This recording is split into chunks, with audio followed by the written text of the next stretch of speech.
Kepemimpinan video 5. Hukum I.F. Hutton. Jika pemimpin sejati berbicara, orang akan mendengarkan. I.F. Hutton adalah perusahaan keuangan dengan moto, jika I.F. Hutton berbicara, orang akan mendengarkan. Iklan di televisi dengan latar belakang restoran yang penuh pengunjung. Dua orang sedang membicarakan investasi tertentu ketika salah seorang mengatakan, "Bilang saya I.F. Hutton." Dan menurut I.F. Hutton, ketika itu semua orang di restoran terdiam, menengok dan mendengarkan apa yang dikatakan orang tersebut. Itulah latar belakang kenapa hukum ini disebut I.F. Hutton, karena ketika pemimpin sejati berbicara, orang akan mendengarkan. Pemimpin sejati memegang kekuasaan, bukan saja posisinya. Pemimpin yang belum berpengalaman sering dengan penuh keyakinan masuk ke dalam gedung yang penuh dengan orang-orang. Namun, keliru menilai dinamika kepemimpinan dari situasi tersebut. Tidak efektif jika pemimpin tersebut berkata kepada anggotanya, "Pemimpin di sini adalah saya, jadi Anda harus mengikuti saya." Orang mungkin bersikap sopan di depan Anda, tapi tidak benar-benar mengikuti Anda di belakang. Contohnya ketika rapat, jika Anda melihat perbedaan antara siapa yang pemimpin rapat dengan siapa yang memimpin orang, maka orang yang pemimpin rapat belum tentu pemimpin orang. Perhatikan ketika rapat berlangsung, siapa yang dinantikan berbicara dan siapa yang diperhatikan. Itulah pemimpin sesungguhnya. Jangan dengarkan klaim orang yang mengaku sebagai pemimpin sejati, tapi perhatikanlah reaksi orang di sekelilingnya, karena kepemimpinan ditentukan dalam diri para pengikutnya. Perbedaan pemimpin atas dasar posisi dengan pemimpin sejati. Pemimpin atas dasar posisi bicara duluan, sedangkan pemimpin sejati bicara belakangan.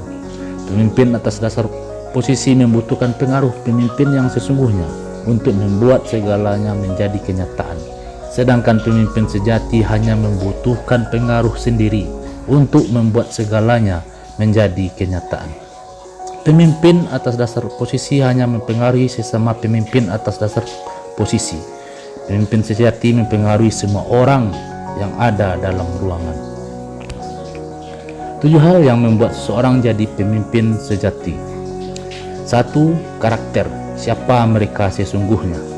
Pemimpinan sejati selalu dimulai dari dalam hati, karena seiring waktu orang dapat menilai kedalaman karakter pemimpinnya. 2. Hubungan. Siapa saja yang mereka kenal. Semakin erat hubungan pemimpin dengan pengikutnya, semakin kuat potensi untuk kepemimpinan. Juga bangunlah banyak hubungan dengan orang yang tepat di luar organisasi, maka Anda akan menjadi pemimpin yang sejati. 3. Pengetahuan. Apa saja yang mereka ketahui. Pengetahuan diperlukan untuk jadi seorang pemimpin, namun juga harus menguasai fakta-faktanya, memahami faktor yang mempengaruhi, dan visi untuk masa depan. 4. Intuisi. Apa yang mereka rasakan. Tidak hanya penguasaan data, kepemimpinan menuntut kemampuan menangani sejumlah hal tak berwujud. 5. Pengalaman. Sudah kemana saja mereka. Semakin besar tantangan yang telah Anda hadapi di masa lalu, semakin besar kemungkinan pengikut memberi Anda kesempatan. Walau pengalaman tidak menjamin kredibilitas, namun mendorong orang memberi Anda kesempatan bahwa Anda mampu. 6. Sukses di masa lalu.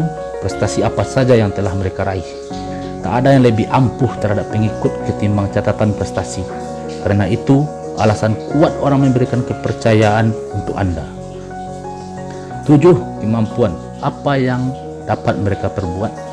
Pada akhirnya, apa yang bisa diperbuat pemimpin menjadi alasan pengikut mau mendengarkan dan mengakui. Ketika pengikut tidak lagi percaya kepada Anda, kemampuan Anda, mereka akan berhenti mendengarkan. Ujian yang sesungguhnya ketika mulai belajar kepemimpinan bukanlah dari mana Anda mulai, tapi di mana Anda berakhir. Jika Anda mulai memegang suatu posisi dan Anda bukan pemimpinnya, jangan ambil pusing. Teruslah belajar dengan menerapkan hukum-hukum kepemimpinan. Maka pada awal datang, mungkin Anda bukan siapa-siapa, tapi ketika pergi akan jadi legenda. Sekian, terima kasih. Tunggu video selanjutnya.